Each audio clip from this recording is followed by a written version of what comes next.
पूजनीय दादाजी कहते हैं कि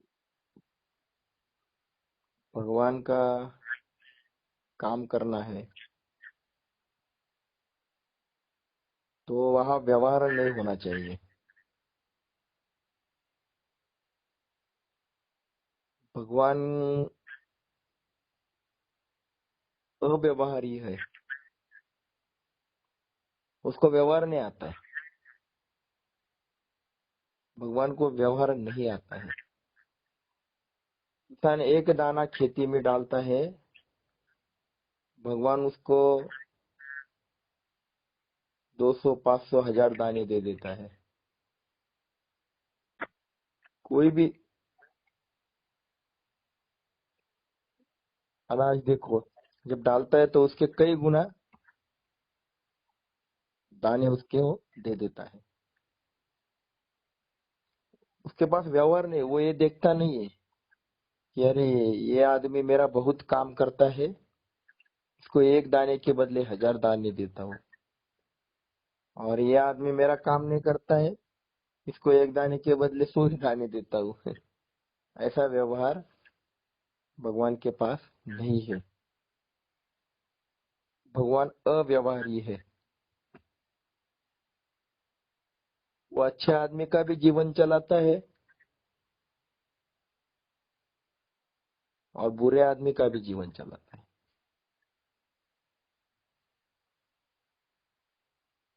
ये सद्गुण, ये क्वालिटी हमारे अंदर है क्या? अगर है तो ही हम भगवान से जुड़ पाएंगे। पर हम व्यवहार देखकर भगवान का काम करते हैं। हम क्या करते हैं कि अगर स्वार्थ का हमारा नुकसान कुछ हो रहा है समझो, तो हम कहते हैं कि नहीं आज भगवान का नहीं करेंगे, बाद में देखते हैं। समझो दो ऑप्शन है, भगवान के काम के लिए निकलना है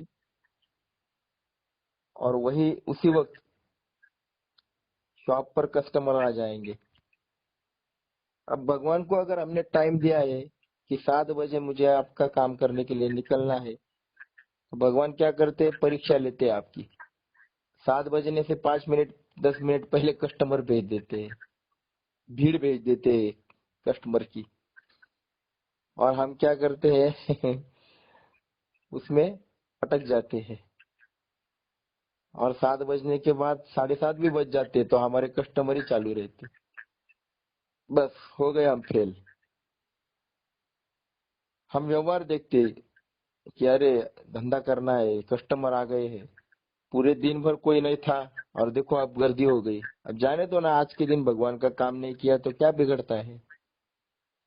हम ऐसा सोचते हैं और वो पैसे की लालच में अटक जाते हैं। ये क्या हो गया, व्यवहार। हम व्यवहारी है। हम सोचते हैं कि अरे इतना बिजनेस हो रहा है यार, अगर हम चले जाएंगे तो हमारा पैसा डूब जाएगा, कस्टमर चले जाएंगे, कस्टमर निकल जाएंगे। हम कस्टमर का सोचते हैं पर कस्टमर जिसने भेजे उस भगवान के बारे में नहीं सोचते। यही हम फेल हो जाते हैं। हमारे लाइफ में यही हो रहा है। हम हर जगह व्यवहार देख रहे हैं। हम व्यवहार देखकर भगवान का काम करते हैं। आज अगर हमारा बहुत बड़ा फायदा होने वाला है ना, तो हम भगवान के काम की याद भी नहीं करेंगे। हम कहेंगे जाने दो, अगली बार करेंगे। भगवान थोड़ी नाराज होने वाला है। भाई भगवान कभी नाराज नहीं होने वाला है, पर आप अपने जीवन विकास में नीचे आ रहे हो, यह आपके समझ में नहीं आता है। अगर आप में छोड़ने की ताकत है ना, तो आपको पता नहीं है भगवान कितने गुना देता है। दादाजी का जब प्रवचन रहता था, दादाजी का जब प्रवचन रहता है पाठशाला में मुंबई में, तो ये जो हीरा व्यापारी है ना, इनका लाखों करोड़ों का व्यापार रहता है। जब दादाजी के प्रवचन का वक्त होता था, पाठशाला में स्वाध्याय का वक्त होता है, तो ये हीरा व्यापारी है ना बम्बई के जोहरी बाजार में, उनके पास उस वक्त लाखों का कस्टमर भी सामने खड़ा हो तो भी वो कहते हैं कि नहीं भैया अभी जा, मुझे जाना है स्वाध्याय में। वो शटर शटर नीचे करते थे और दादाजी के प्रवचन सुनने के लिए जाते हैं आज भी। लाखों करोड़ों का व्यवहार रोक देते हैं, पहले स्वाध्याय भगवान का काम और फिर हम करेंगे, क्योंकि कस्टमर तो रोज आने वाले हैं, पैसा तो रोज आने वाला है। पैसा देने वाला, भेजने वाला, कस्टमर को भेजने वाला भगवान। इसके काम करते हुए, कार्य करते हुए व्यवहार मत करो, वहां अव्यवहारी रहो, तत्पर कहो रहो। दादाजी कहते तरुण वो होता है, युवा वो होता है जिसके अंदर तत्परता होती है। वो तत्पर होता है कि भगवान के काम के लिए मैं सदा तैयार हूँ। आप बोलो कब करने, कब जाने का है, कब कहा है, मैं तैयार हूँ। ऐसी जिसमें क्वालिटी है ना, वो तरुण है। बाकी सब बूढ़े हैं, मुझसे होगा क्या, मैं कर पाऊंगा क्या, और घर जाऊंगा और मेरा कुछ नुकसान इधर हो जाता है, मेरा धंधा बुड़ जाता है, डूब जाता है। तो ये व्यवहार देखकर जो काम करते हैं ना भगवान का, तो वो भक्ति नहीं है। फिर भगवान भी उनके साथ ऐसा ही व्यवहार करता है। आप जैसी सोच रखते हो वैसा ही भगवान आपके साथ व्यवहार करेगा। क्योंकि गीता में कहा है, ये यथा माम प्रपद्यन्ते तां सतैव भजम्यहम्। आप जैसा हो उसकी प्रतिक्रिया सामने से आएगी, भगवान के पास से आएगी। वो अव्यवहारी है। आप अगर व्यवहार करते हो ना भगवान के साथ, भगवान वैसा ही है, तो वो 10 गुना वैसा ही व्यवहार करेगा, क्योंकि वो अव्यवहारी है। दादाजी कहते हैं, एक कहानी बताते हैं। जब सुभद्रा थी, कृष्ण की सगी बहन, तो वो कृष्ण से कहती है कि मैं आपकी सगी बहन हूँ, तो भी आप मुझसे प्यार कम करते हो, और वो द्रौपदी को ज्यादा प्यार करते हो। द्रौपदी को भी बहन माना था, पर आप उसको ज्यादा प्यार करते हो, ऐसा क्यों? भगवान कहते हैं कि नहीं, ऐसा कुछ नहीं है। तो सुभद्रा कहती है, नहीं नहीं, मुझे पता है, मुझसे ज्यादा प्यार आप द्रौपदी से ही करते हो। तो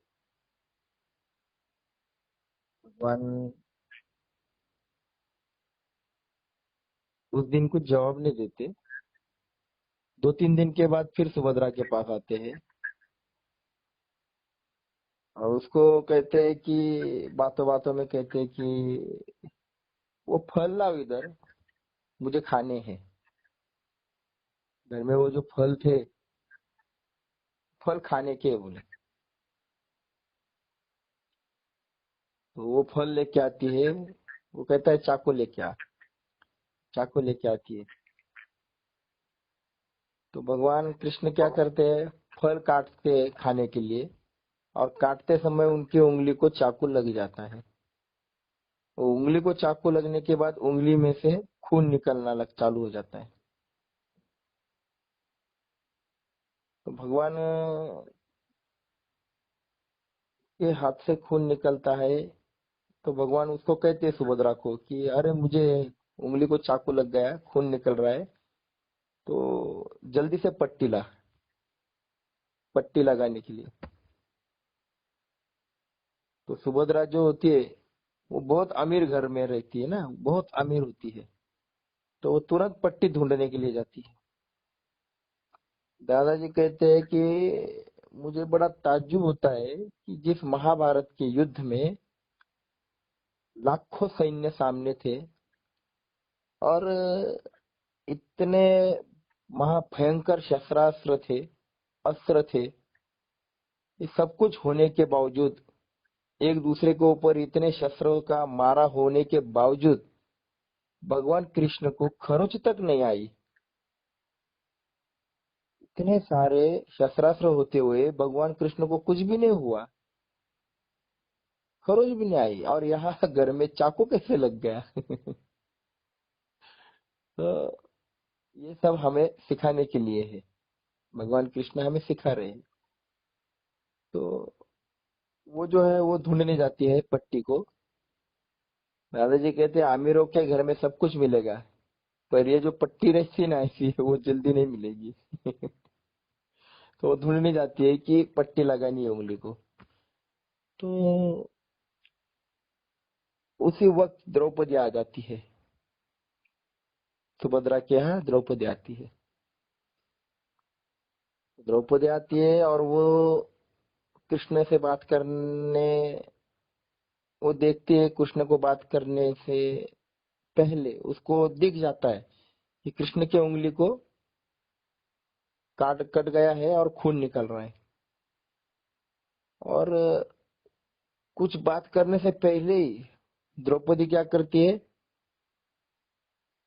वो जो अपनी साड़ी रहती है ना, वो बहुत महंगी रहती है साड़ी, पर वो सोचती नहीं है कि मेरी साड़ी महंगी है। तुरंत उसका पल्लू जो है उसको फाड़ती है और तुरंत उंगली को पट्टी बांध देती है। आधा सेकंड भी सोचती नहीं है कि मेरी इतनी महंगी साड़ी है, खराब हो गई तो नुकसान हो जाएगा, वो तो फेंक देनी पड़ेगी। ये सोचती नहीं है, तुरंत अपने साड़ी का पल्लू फाड़ती है और भगवान कृष्ण की उंगली से बांधती है। वो खून रुक जाता है, पट्टी बंदी हो गई।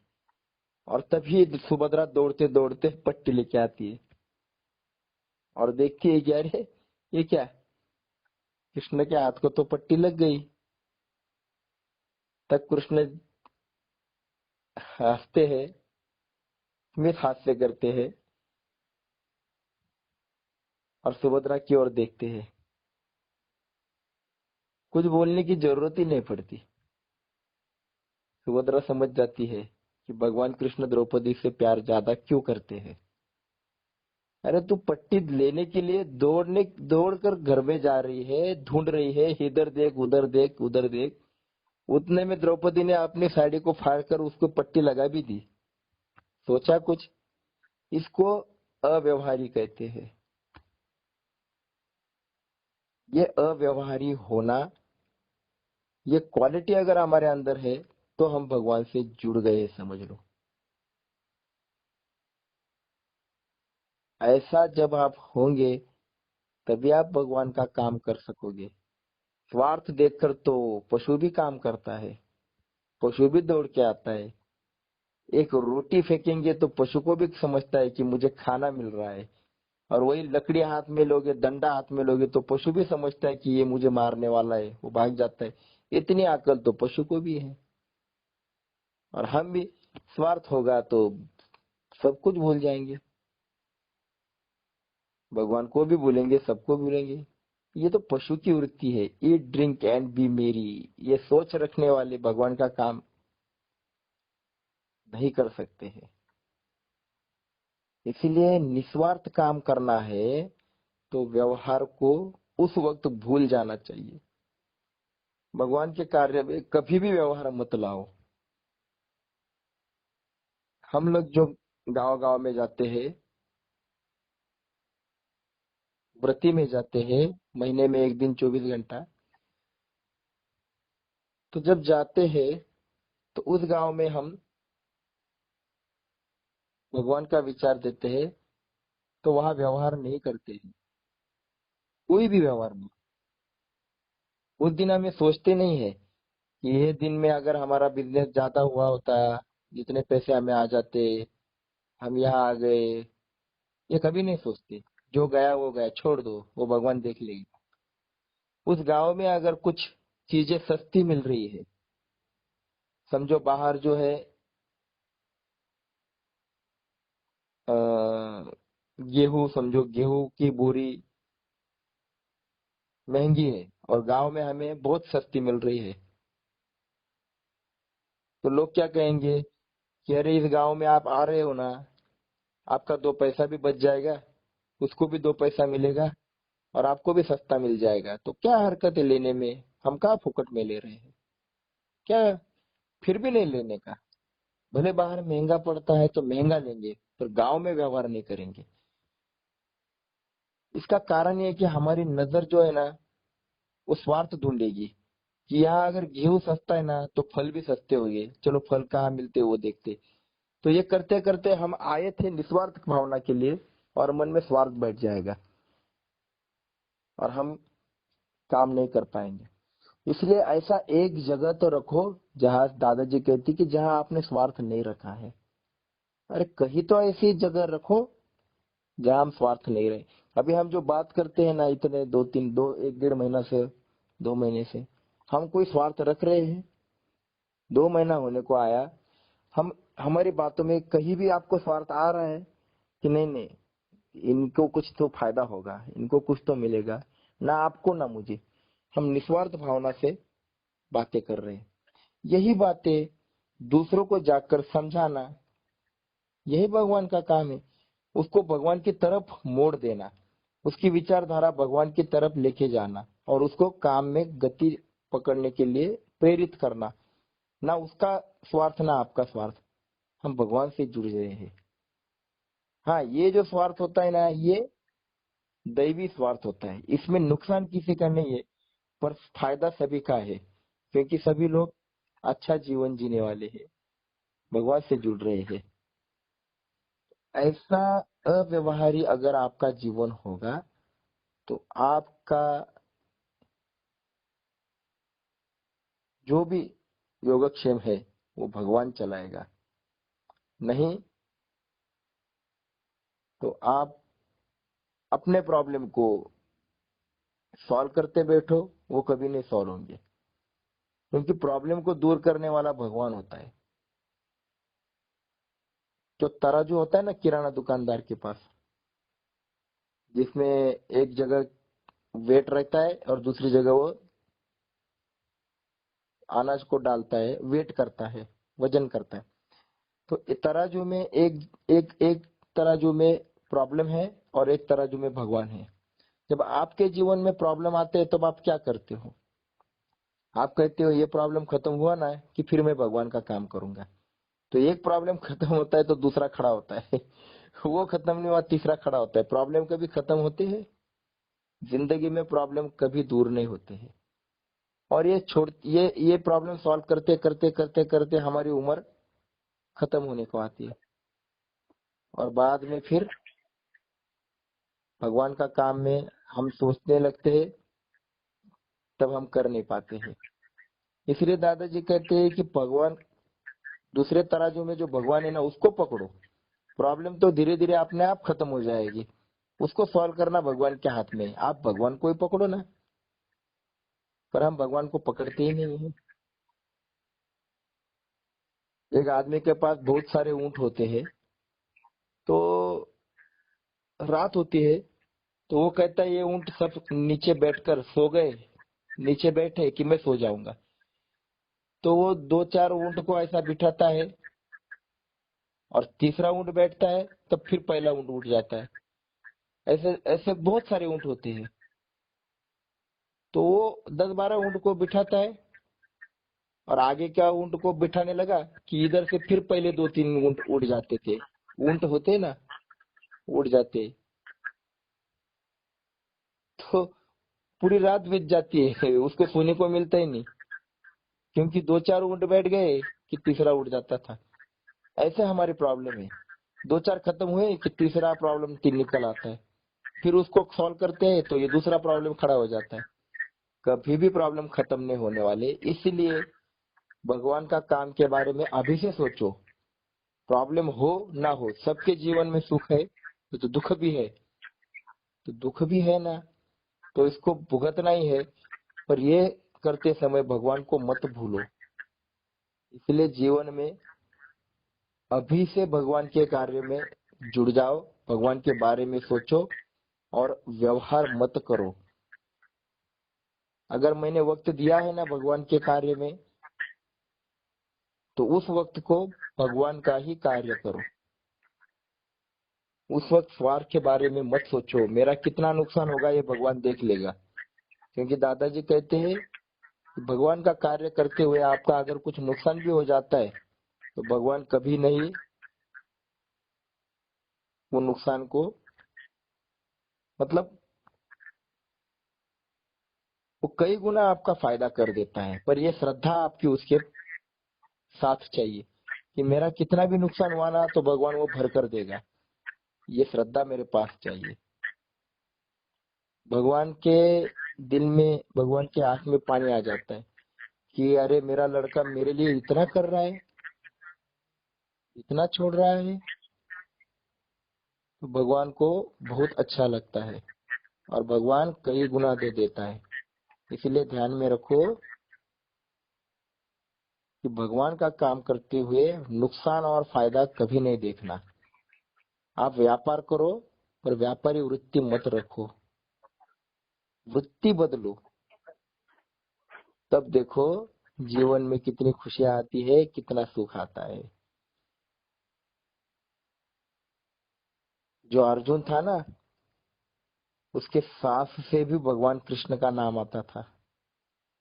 वो युद्ध करते समय ये नहीं सोचता है कि लोग मुझे क्या कहेंगे, वो कहता है भगवान नष्टो मोह स्मृतिर्लब्ध्वा त्वत्प्रसादान मयाच्युत स्थितोऽस्मि गत संदेह करिष्ये वचनं तव। आप जो बोलेंगे वो मैं करूंगा। मैं ये नहीं सोचूंगा कि मेरे लोग बुराइयां करेंगे या अच्छा बोलेंगे। भगवान कहते हैं भीष्म से तुझे ऐसा ही लड़ना है तो ऐसा ही लड़ना है। वो ये नहीं कहता है कि मैं ऐसा कैसे लड़ूं। भगवान कृष्ण कहते हैं कर्ण को तुझे ऐसा ही मारना है तो ऐसा ही मारना है। वो ये नहीं सोचता कि निहत्य कर्ण पर बाण मैं मारूं तो लोग मुझे क्या कहेंगे। भगवान कहते हैं कि अर्जुन में एक क्वालिटी थी, not to question why but do or die. वो कभी सवाल नहीं करता था। भगवान कहते थे ये करो, वो करता था। वो अव्यवहारी था, इसलिए भगवान का सखा बन गया, मित्र बन गया। इसलिए आपको भी ये बात ध्यान में रखनी है, जब आप भगवान का काम करोगे तो उस वक्त व्यवहार बिल्कुल नहीं करोगे, बिल्कुल नहीं सोचोगे, बस मुझे करना है, मुझे करना है। समय निश्चित करके जब हम भगवान का कार्य के लिए निकलते हैं तो उस वक्त भगवान का ही कार्य के बारे में सोचो। इसलिए दादाजी कहते हैं कि जब स्वाध्याय का टाइम होता है, वक्त होता है, समझो आपने तय किया सोमवार, मंगलवार या बुधवार के दिन कि 7 से 8 बजे हम स्वाध्याय के लिए बैठने वाले हैं, तब आपका कितना भी फायदा होने वाला हो या आपके घर में अचानक कोई रिलेटिव्स आ गए, रिश्तेदार आ गए, या कुछ भी दोस्त कहते हैं कि इस वक्त हमें जाना है, तो छोड़ दो सारी बातों को। रिश्तेदार भी आते हैं तो उनको बोलो 1 घंटा आप रुक जाओ, मैं जाकर आता हूँ, स्वाध्याय को जाकर आता हूँ। कस्टमर भी आते हैं तो बोलो अभी मुझे जाना है, या तो 8 बजे के बाद आओ या कल आ जाओ। ये बोलने की हिम्मत अगर आपके अंदर आ गई तो समझो आपने भगवान को पा लिया। फिर देखो आपके अंदर क्या अनुभूति आ जाती है कि भगवान आपको कितना संभाल रहा है। उसके लिए ये छोड़ने की ताकत रखो और व्यवहार मत करो। ये वक्त पे व्यवहार नहीं, बाकी सब टाइम में आपको व्यवहार करना है। 168 घंटे हफ्ते के हैं, 167 घंटे व्यवहार ही करो और 1 घंटा अव्यवहारी रहो। तो जब अव्यवहारी रहते हो तब समझो कि जीवन में बहुत खुशियां भगवान भेजेगा। इसलिए भगवान के कार्य में व्यवहार कभी भी नहीं करना। तो आज भगवान का ये क्वालिटी हम बात की, दादाजी ने हमें ये समझाया है, तो हम आज यही रुक जाते हैं। हाँ? जय योगेश्वर। जय जय।